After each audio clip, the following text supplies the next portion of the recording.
Dragi prijatelji, dobrodošli u još jednu epizodu Zločina i senki. Večeras ćemo obraditi jedan vrlo zanimljiv slučaj koji se desio u maju mesecu 2000. godine i bio je prosto misterija za kompletnu beogradsku policiju, a u jednom periodu ljudi su imali utisak da je taj zločin apsolutno zaboravljen za sve, pa i za policiju.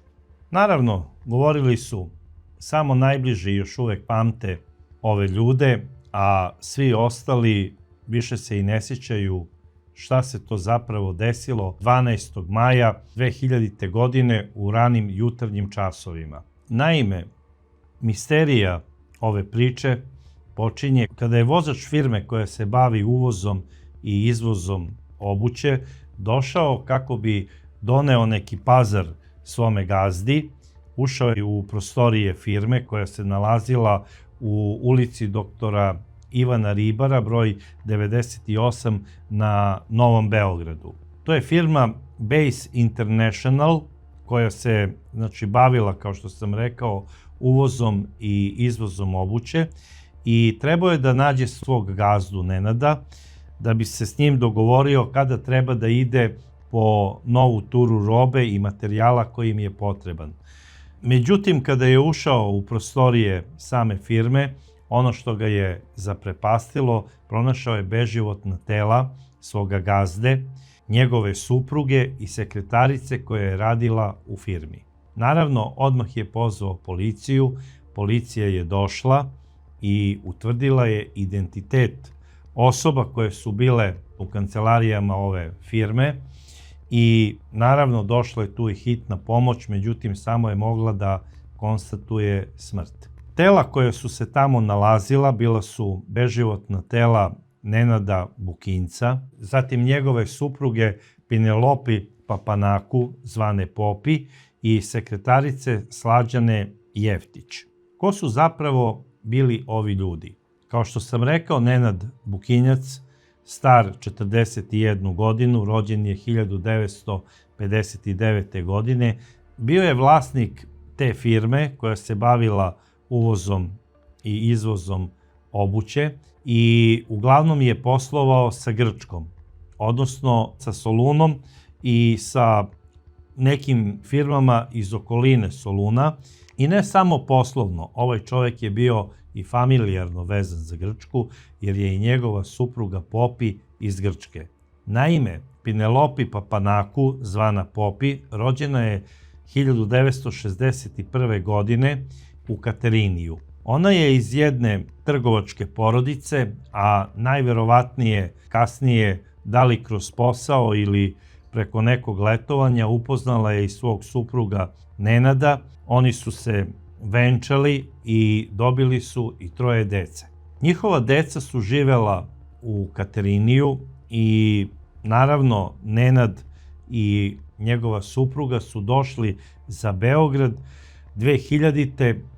Posle bombardovanja smatrali su da se napravila dobra klima za poslovanje u glavnom gradu. Iznajmili su ovaj lokal na Novom Beogradu u bloku 45 i dobro su poslovali.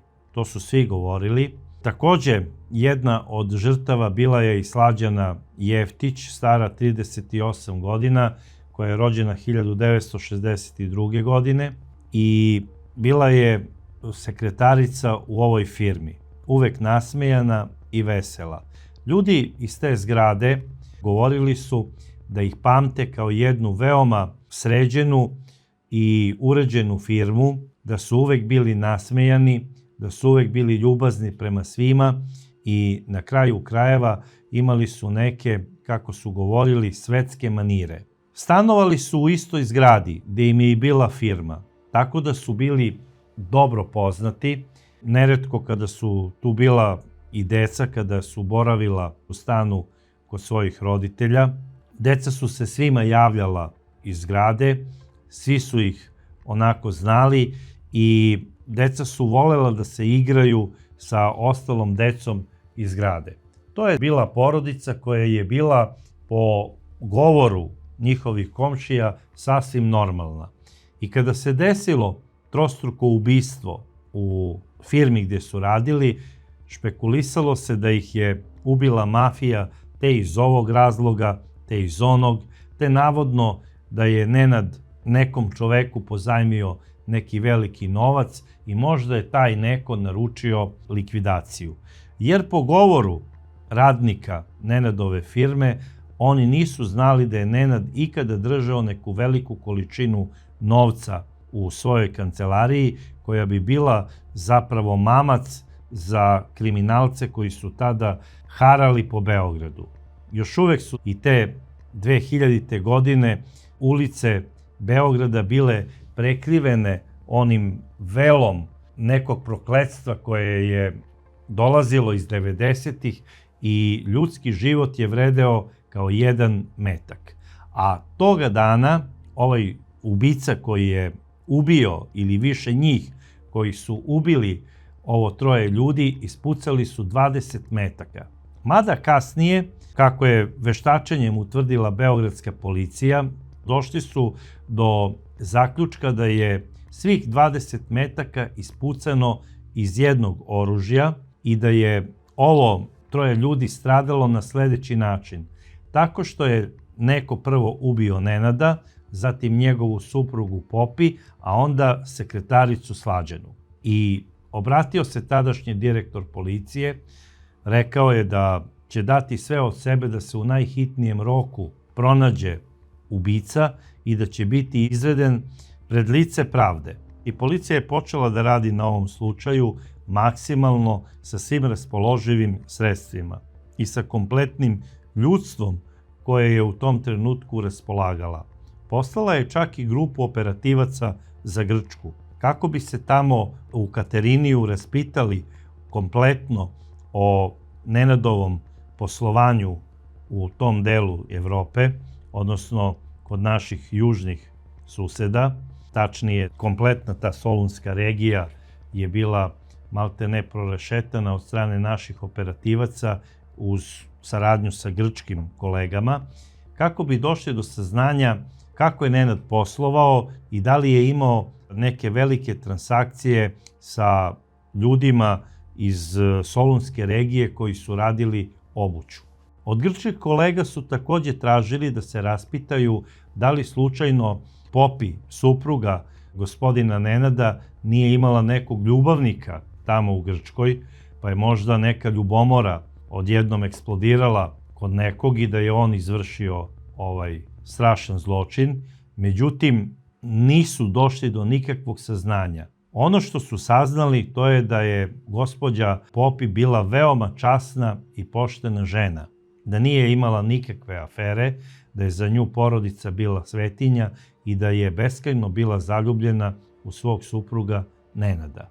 Takođe, policija je radila proveru da li je Nenad imao neke poroke u smislu kocke, zaduživanja, da li je on imao neku ljubavnicu i svašta nešto, međutim, nikakvog saznanja. Radili su proveru i za Slađanu Jeftić, u smislu da li se nije zabavljala sa nekim opasnim kriminalcem, da li slučajno nesvesno nije ona otipovala svoga gazdu da će biti možda neka veća količina novca tog dana kod njih u kancelariji. Međutim, i o Slađani su samo imali dobre reči i reči hvale. Policija nije imala rešenje za ovaj slučaj. I sve se to nekako svelo na neki veo misterije. Naravno, tada maloletna deca, Nenada i Penelope, oni su dodeljeni Penelopinim roditeljima i oni su živeli u Kateriniju.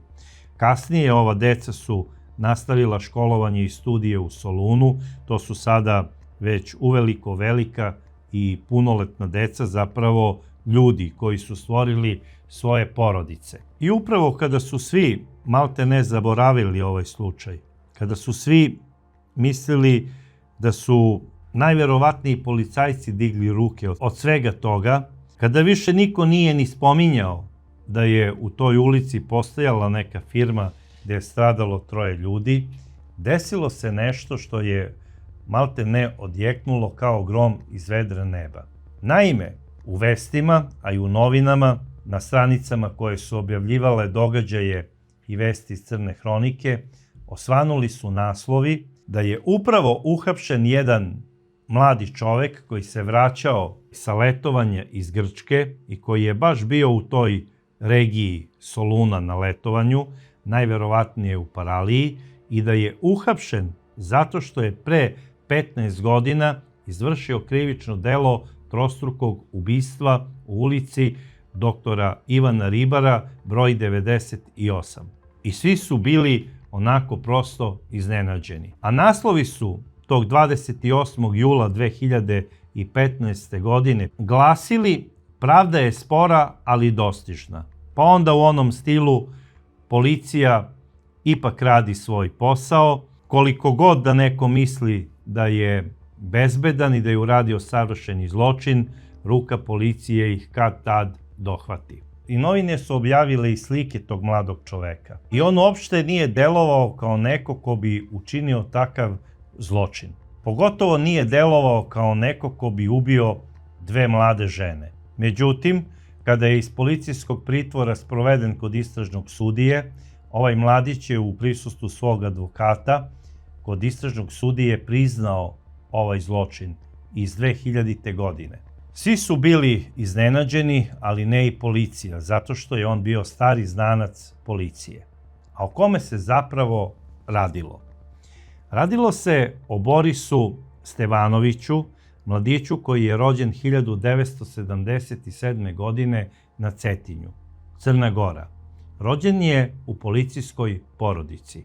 Bio je dobar đak i u osnovnoj i u srednjoj školi. Maštao je da jednog dana postane policajac kao i njegov otac. Kada je došlo vreme da ide u vojsku, ovaj mladić, pošto je bio visok, bio je markantan, bio je visok 193 cm, dobio je poziv i služio je vojsku u Beogradu, i to u gardi, upravo zbog svoje visine i zbog markantnosti. Posle odsluženog vojnog roka odlučio je da se ne vraća na Cetinje, nego da ostane u velikom gradu, odnosno u Beogradu. Beograd mu se dopao i nije upisao fakultet, nego je potražio posao. Postao je radnik privatnog obezbeđenja jednog tada kontraverznog biznismena i čuvao je njegovu kuću i porodicu. Taj čovek je tada u tom periodu bio moćan čovek, znači radi se o 1998. godini, kada je Boris izašao sa odsluženja vojnog roka, i ovaj čovek mu je omogućio mnoge stvari. U smislu nekih kombinacija, da kupi dobar automobil, da može da se lepo obuče. Takođe je počeo i da se zabavlja sa jednom od rođaka od ovog biznismena i ovaj je baš tada počeo da ga gotivi. U fazonu počeo je da ga zove zete i onako šalio se s njim, a kako mnogi kažu, a kasnije i Boris kako je to izjavio pred sudom, taj kontraverzni biznismen mu je ukazao poverenje da ovaj prevozi njegovu decu do jedne privatne škole, zapravo do jednog privatnog vrtića, i kada njegova supruga ima neke poslove u gradu, on je vozio i njegovu suprugu. Takođe je stanovao u blizini kuće tog kontraverznog biznismena i družio se sa ljudima iz njegovog neposrednog obezbeđenja. Bili su to momci za koje se pričalo da su jedna od ozbiljnijih ekipa u državi. I sada Boris kao deo te ekipe najverovatnije upoznao mnoge druge likove u gradu koji su bili sa ove ili sa one strane zakona i ličio je na sve, samo ne na neko ko će se baviti kriminalom. Maštao je, kao što sam rekao, još od detinjstva da jednog dana postane policajac. I moram da kažem da je najverovatnije bio veoma dobar radnik, jer kada je ovaj kontraverzni biznismen likvidiran u jednom kriminalnom razračunavanju u Beogradu, Boris je nastavio da čuva njegovu kuću i njegovu porodicu. Bio je i dalje, znači, pripadnik obezbeđenja njegove porodice i na tom mestu ostaje sve do početka 2002. godine, jer je krajem 2001. godine konkurisao na jednom konkursu koji je bio za jedinicu za specijalne operacije. I 2002. godine u februaru mesecu Borisa su pozvali prvo na razgovor, a kasnije i na jedan kurs, i kada je Boris odradio sve što je trebalo da se odradi u Petrovom Selu, Boris je postao pripadnik MUP-a i jedinice za specijalne operacije. U toj jedinici je bio sve do početka 2003. godine, znači svega godinu dana, jer jedinica posle ubistva premijera Zorana Đinđića biva rasformirana, ali su pripadnici te jedinice koji su prošli proveru ušli u protivterorističku jedinicu. Jedan od tih ljudi koji je ušao u protivterorističku jedinicu MUP-a Republike Srbije bio je i Boris Stevanović. I on je službovao tamo u kasarni koja se nalazila u okolini Barajeva. Tamo je bio, znači, njihov centar. Ostao je tamo do 2005. godine. Niko ne zna razlog zašto je ovaj čovek odlučio da ode iz jedinice, znači napustio je protivterorističku jedinicu i počeo je da živi u jednom delu grada bez obaveza koje je imao ranije kao pripadnik specijalnih policijskih jedinica. Međutim, ovaj mladić posle godinu dana, to je bilo znači negde 2006. godine, biva uhapšen zato što je bio deo jedne organizovane kriminalne grupe koja se bavila pljačkanjem banaka. I on je posle suđenja za ta krivična dela koja je imao osuđen na 6 godina zatvora. Isti zatvor je izdržavao u KPZ-u Sremska Mitrovica. Ono što se pričalo za Borisa Stevanovića iz tog perioda dok je bio pripadnik te oružane kriminalne grupe, to je da je bio veoma drzak. Šta to znači? To znači da dok je ta ekipa pljačkala, znači banke po Beogradu, on je uvek učestvovao u razoružavanju čuvara, odnosno portira, i uzimao je njihovo oružje. Tako da kada je Boris Stevanović uhapšen, kod njega je pronađeno 4 pištolja koje je oduzeo od portira, pronađeno je nekih 90.000 eura i pronađen je jedan pištolj marke Beretta. Oružje je veštačeno, međutim nije utvrđeno da je iz bilo kog komada izvršeno neko krivično delo ubistva ili neke pucnjave po gradu. Tako da je Boris zbog posjedovanja oružja i ovih pljački bio osuđen na 6 godina zatvora. U zatvoru se nalazio do 2012. godine,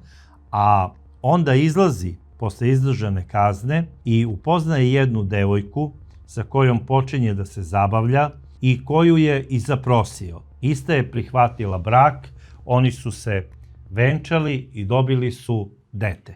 Sada, naravno, Boris počinje da radi kao obezbeđenje u nekim noćnim klubovima. Tu je imao dosta poznanika koji su radili te poslove, što iz one ekipe koja je obezbeđivala ranije kontraverznog biznismena, a sada naravno i iz jedinice za specijalne operacije. Sretao je te momke koji su radili na tim poslovima obezbeđenja i našli su mu da radi kao čuvar u jednoj od poznatih diskoteka u Beogradu, koja se nalazila u centru grada.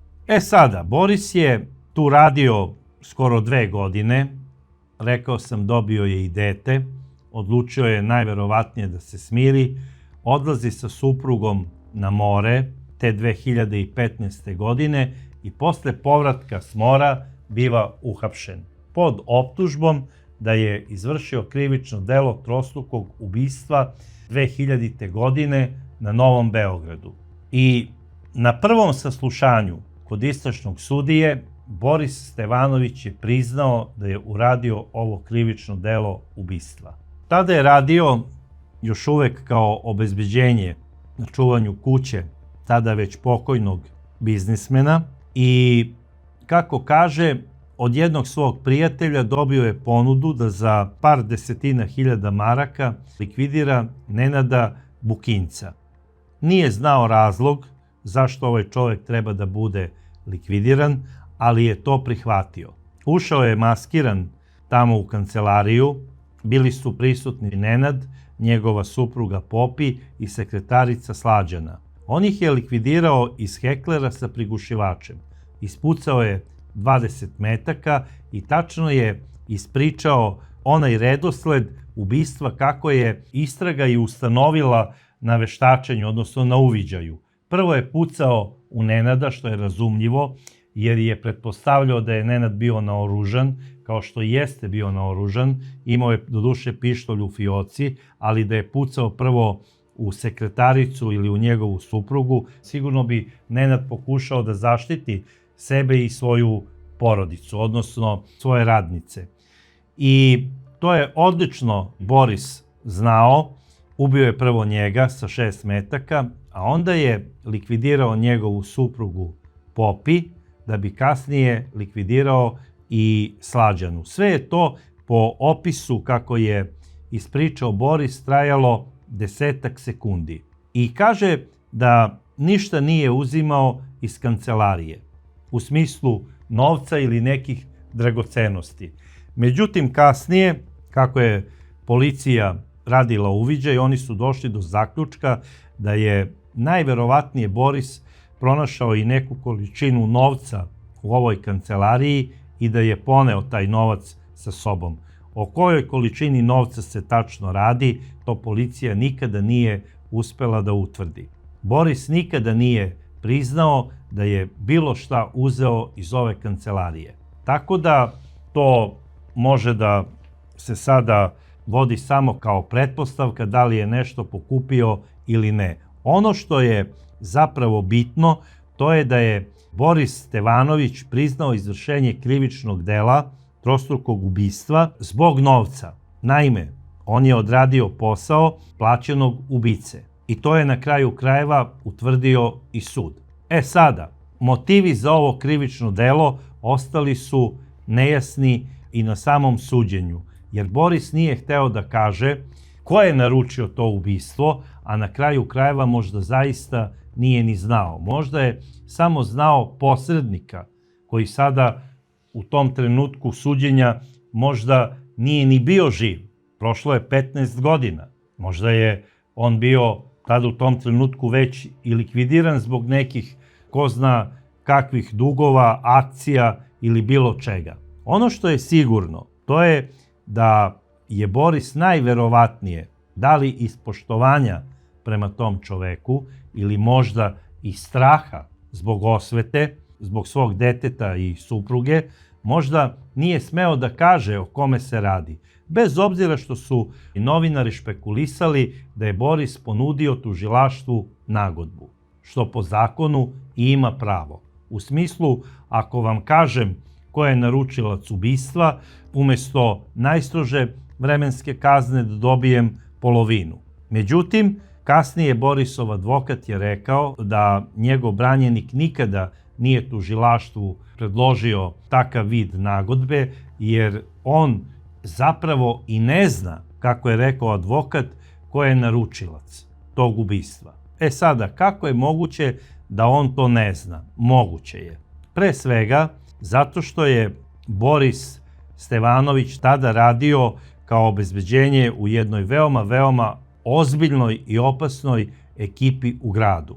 Možda je neko ko je naručio preko nekog njegovog šefa iz obezbeđenja likvidaciju, u smislu da li možeš da odradiš taj posao, nudim toliko novca, recimo možda je taj čovek iz Grčke ili možda iz Bosne ili možda i ko zna odakle, možda iz Beograda, iz ovog ili onog razloga, nudim recimo 50.000 maraka za likvidaciju, možda je njegov šef rekao, vidi Borise, imam dobar posao, da odradiš taj i taj posao za toliko i toliko novca.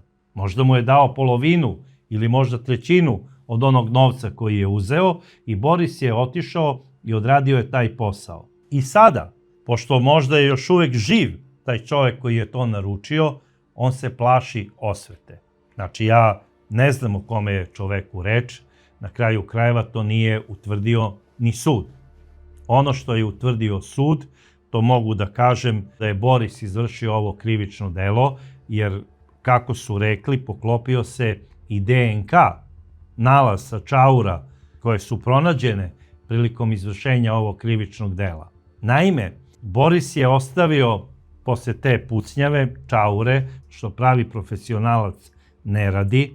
Najverovatnije, bez obzira što je možda prošao neku obuku rukovanja oružjem tamo u toj firmi za obezbeđenje, on nije imao manire pravog specijalca koji je postao kasnije, jer da je bio pripadnik jedinice za specijalne operacije tada kada je izvršio ovo krivično delo trostrukog ubistva, nikada ne bi ostavio tragove kao što su recimo čaure. Ali ono što je sigurno, na nekoj od tih čaura pronađen je njegov DNK. I priznanje na prvom ročištu koje je imao, bez obzira što je kasnije na suđenju, pozivajući se na izjave nekih svedoka, pokušao da negira da je on izvršio ovo krivično delo, jer, kaže, jedan od svedoka je rekao da sam ja došao velikim crnim Audijem. Ja tada nisam imao crni Audi, imao sam neki mali automobil. Pa onda je rekao, kaže, jedan od svedoka me je opisao kao veoma krupnog čoveka sa fantomkom na glavi. Ja sam tada u tom trenutku bio visok 1,93 m, kao što sam i sada visok, ali sam bio težak 80 kg i važio sam za mršavog mladića. I u tom trenutku sam bio star 23 godine. Nisam bio debeo, bavio sam se plivanjem i bavio sam se boksom, odnosno trenirao je amaterski boks. Sada, ono što je jako bitno, to je da prilikom prve izjave on kaže ja sam to uradio i opisao je način na koji je to uradio i strašno se kajem. I tada sam bio mlad, imao sam nepune 23 godine, to sada nikada ne bi uradio. Ni za koji novac. Negiranje posle jednog takvog priznanja prosto deluje onako bez neke velike težine. Da se branio ćutanjem i da je ćutao sve vreme i pred sudom, a da su ga branili advokati, pa sada da kažemo da li je to on uradio, da li nije. Međutim, detaljno je opisao način na koji je izvršio ovo krivično delo ubistva. Rekao je da se kaje prilikom prve izjave i ne vidim šta tu nije jasno. A i kasnije njegovo ponašanje posle odlaska iz protivterorističke jedinice, gdje je službovao i gdje je imao pristojnu platu za ove naše uslove. Tada u tom periodu policija je u protivterorističkoj jedinici imala najveću platu u MUP-u. Ne znam koliko je tada bila, ali sigurno nije bila manja od 1.500 eura. Mogla je samo da bude veća. Ovaj mladić ostavlja jedinicu i odlučio je da sve ono što je naučio u jedinici za specijalne operacije, a kasnije i u protivterorističkoj jedinici, primeni u kriminalu i postaje deo organizovane kriminalne bande koja je pljačkala banke. Zbog tog dela je i robijao, kao što sam rekao, 6 godina i apsolutno ovaj mladić nije nevinašce. Naravno, sud je uzeo u obzir, kada ga je sudio za ovo prvo krivično delo, odnosno za ovo krivično delo ubistva, da on do tada nije ni za šta bio osuđivan, da je bio mlad, znači da je imao nepune 23 godine, da je bio povodljiv i da je bio pod uticajem neke snažne ličnosti iz neposrednog okruženja kojoj se divio zbog ovog ili onog. I da ga je najverovatnije ta ličnost izmanipulisala. Sada, najverovatnije da je Boris i dalje gajio neko poštovanje prema toj osobi, jer nikada nije rekao ko je ta ličnost koja je bila posrednik između naručioca ubistva i njega kao izvršioca.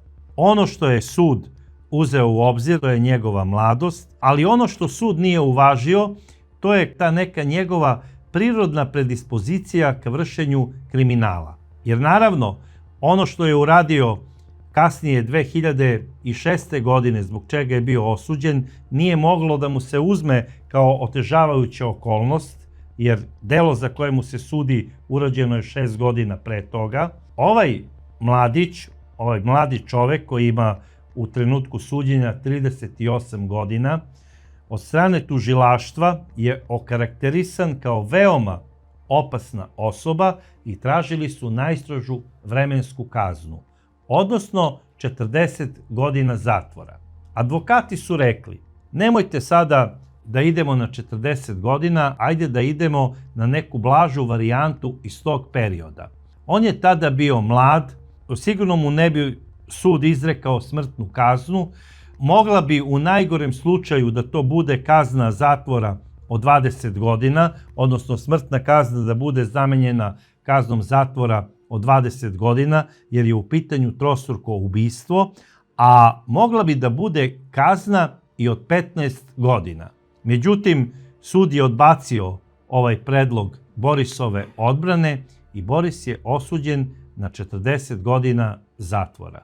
Boris Stevanović ovu kaznu izdržava i sada, kada mu je izrečena ista, kako je kasnije opisao sudija, on je ostao hladnokrvan i nije mu zaigrao ni jedan mišić na licu, što ukazuje na čoveka koji je veoma opasan. I na pitanje suda i samog sudije, da li ovaj čovek zna da puca i iz leve ili desne ruke, on je rekao, znam da pucam isto služeći se sa obe ruke, a znam da pucam odjednom i sa jednom i sa drugom rukom, odnosno iz dva oružja odjedared. I onda je advokat uložio pritužbu sudu i rekao je da oni nemaju pravo to da ga pitaju, jer ovaj mladić u vreme izvršenja krivičnog dela trostrukog ubistva nije bio pripadnik specijalnih jedinica. On je kasnije tek naučio da puca iz obe ruke, kasnije je tek naučio da se služi ovim raznoraznim oružjima, za koje ga je pitao sud. Naravno, advokat je na sve moguće načine pokušavao da ukaže na to da Boris nije taj koji je izvršio krivično delo ubistva, nego je išao i na varijantu da je moguće da je Boris dovezao nekog iskusnijeg pripadnika svoje ekipe iz obezbeđenja koja je možda učestvovala i na ratištima i da je taj neko izvršio to krivično delo trostrukog ubistva. A da Boris nije bio izvršilac, nego je bio vozač.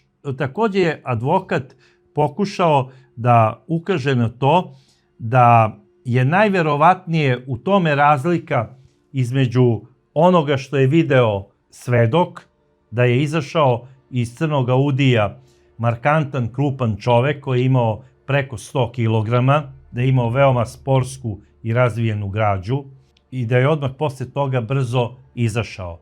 I advokat je pokušavao da ubedi sud da je Boris Stevanović bio zapravo samo vozač, a da je likvidator bio taj neko koji je zapravo bio posrednik, izvršilac, a Boris samo saučesnik tog krivičnog dela. Međutim, Boris je ćutao, nikada nije hteo da potvrdi ovu pretpostavku i tvrdnju advokata. Čak je advokat i rekao da i onaj DNK na čaurama nije sigurni dokaz, jer kaže, ako su neki momci pripadnici iste ekipe, nije ništa neuobičajeno da mlađi puni okvire. Pokušavao je veoma profesionalno da ga odbrani na sve moguće načine, što se na kraju krajeva od advokata i očekuje. Međutim, sud je ostao pri ubeđenju da je Boris Stevanović, mladić od nepune 23 godine, izvršio krivično delo trostrukog ubistva te 2000. godine 12. maja, oko 11 časova pre podne. Kasnije ovaj mladić, kao što sam rekao, bio je pripadnik iz specijalnih jedinica, prošao je razne obuke, znao je da rukuje raznim vrstama oružja, znao je razne borilačke veštine, oguglao je na tim kampovima specijalnih policijskih jedinica, ali ono što moram da kažem, da nije tačno što je pisala štampa da je on bio učesnik nekih ratišta, to nije istina. On jeste bio pripadnik garde, ali u gardijskoj jedinici je ostao poznat po tome da je igrao odbojku za gardu, za vojsku. I naravno, obavljao je one poslove što se i očekivalo u opisu pravila službe jedne kasarne i on je to radio, davao je straže, igrao je odbojku, bio je primjeran i dobar vojnik. Na kraju krajeva, kada ga je policija primala u jedinicu za specijalne operacije, ta ista gardijska jedinica gdje je službovao dala je najbolje ocene za ovog mladića. I SUP, gdje je rođen tamo na Cetinju, dao je najbolje ocene za Borisa, rekavši da je on iz jedne časne i poštene porodice i da je njegov otac bio uzoran i častan policajac. I na kraju, kada sve ovo sada sagledamo, ja ne znam šta to navede decu koja su iz uglednih porodica, iz porodica jednog, recimo, policajca ili oficira, da se odmetnu na onu stranu zakona i da postanu beskrupulozni izvršioci najtežih krivičnih dela. I to nepopravljivi. Jer posle ovog krivičnog dela, Boris, bez obzira što je bio pripadnik specijalne policijske jedinice, on je imao želju u sebi da postane deo neke organizovane kriminalne bande, što je i postao, i pljačkao je banke. Znači, ostavio je najelitniju policijsku jedinicu, PTJ, i odlazi putem banditizma, zbog čega je i robio 6 godina. Ja ne znam šta reći više za ovog mladića, osim da poručim svima vama, dragi prijatelji koji gledate ovu emisiju, da se kriminal ne isplati i da nema savršenog zločina. Pravda je možda zaista ponekada na izgled spora, ali na kraju je dostižna. A ako ne na ovom svetu, onda sigurno možda na nekom drugom svetu. I dobro razmislite da li treba da se bavite kriminalom ili da nastavite tradiciju svojih časnih i poštenih porodica. Dragi prijatelji, vidimo se u sljedećoj epizodi Zločina i senke.